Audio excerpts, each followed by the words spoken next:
Welcome, welcome, and thank you for joining me today. I am Dina, and this is Discussions with Dina. I invite you to join in this discussion by subscribing and leaving your comment below. Send me a friend request on Facebook at Discussions with Dina and tweet with me on Twitter.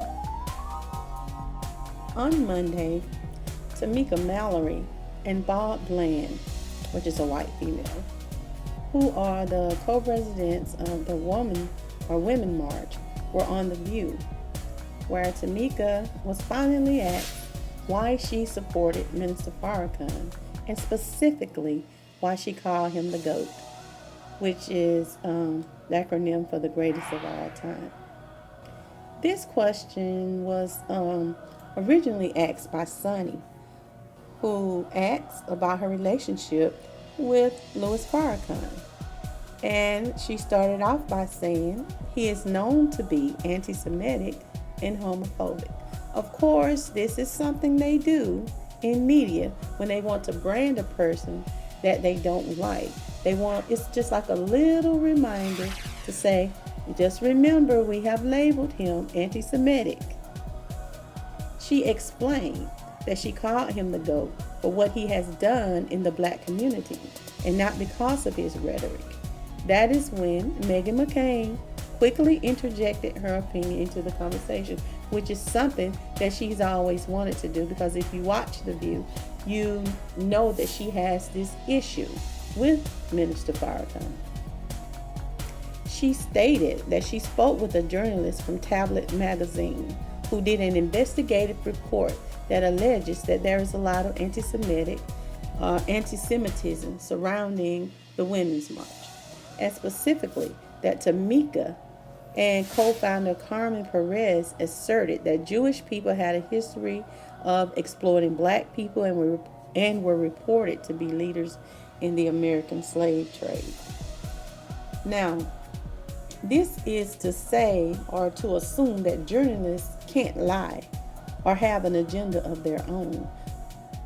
Anyway, Meghan went on to say that many people, including herself, think that she is using her organization as anti-Semitism masked in activism, and that she is using identity politics to shield herself from critique.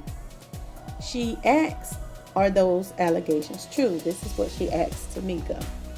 My question is, why is it anti-Semitic to talk about the Jewish role in black slavery?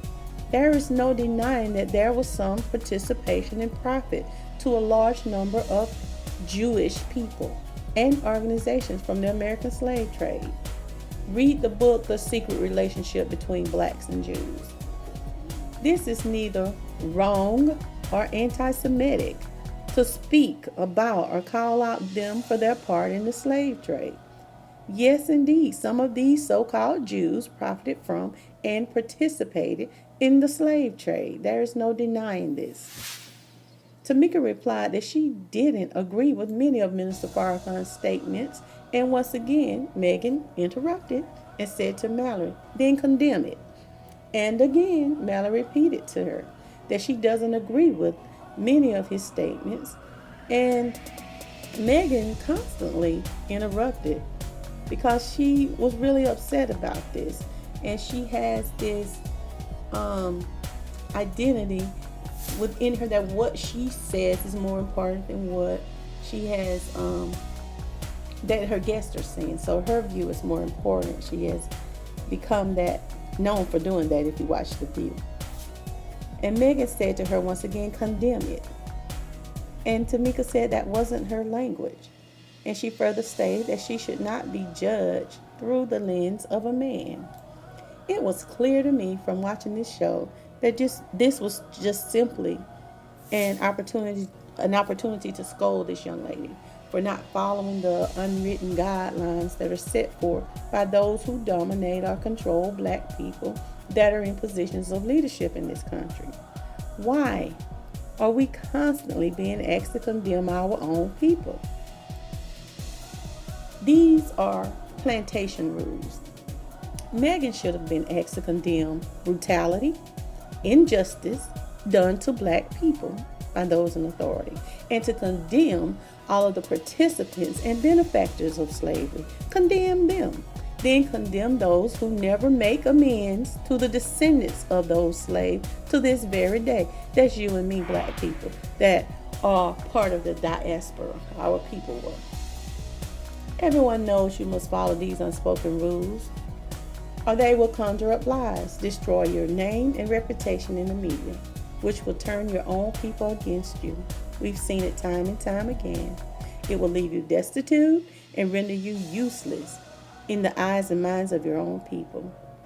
Black people, we have to wake up, stand up, and take control of our own choices in leadership. We do not need white people or masters' permission to follow, or accept any black person as a leader in our community. This society has a grand history of telling us whom is acceptable to lead us. Why do we have to jump through hoops to appease these people? And their hands are not clean to begin with. Again, these people want us to accept those that have conformed to their way of thinking and have been anointed into their good graces, and will serve and do their bidding and leave us as they found us. And this is not acceptable. Standing with not just Minister Farrakhan, but any black person or people in general who speak truth to power is your own choice. We do not need masters' approval or permission, because we have been led to believe that assimilation instead of liberation is best for us. And I'm talking about you, black people.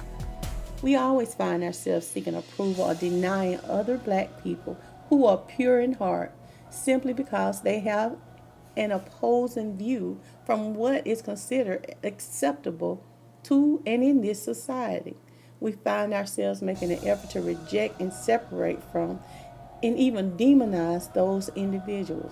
And that is just wrong. And the time has come for us to think for ourselves.